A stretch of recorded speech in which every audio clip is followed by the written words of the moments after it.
همین الان توی کیف پول دیجیتالتون چقدر بیت کوین دارید؟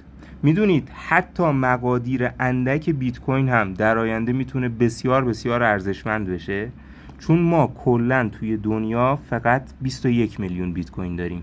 جمعیت جهان چند نفره؟ بیشتر از 8 میلیارد نفر. یه تقسیم بکنی میبینی گیر هر نفر 1000 بیت کوین هم نمیاد. حالا من نمیخوام بهت بگم برو روی بیت کوین سرمایه گذاری کن، چون کلاً بازار ارزهای دیجیتال خیلی پر ریسکه. منتها بهت یه فرصت فوق‌العاده رو معرفی میکنم که همین الان در عرض 1 دقیقه میتونی 500 ساتوشی بیت کوین کاملا رایگان داشته باشی. ساتوشی هم واحد کوچیک بیت کوینه. یه صرافی ایرانی داریم به اسم OMP Finex. برای جذب مشتری جدید اومده یه جشنواره گذاشته. تو تایم جشنواره اگر ثبت نام بکنی 500 ساتوشی بیت کوین به عنوان هدیه توی کیف پول صرافیتون قرار میده.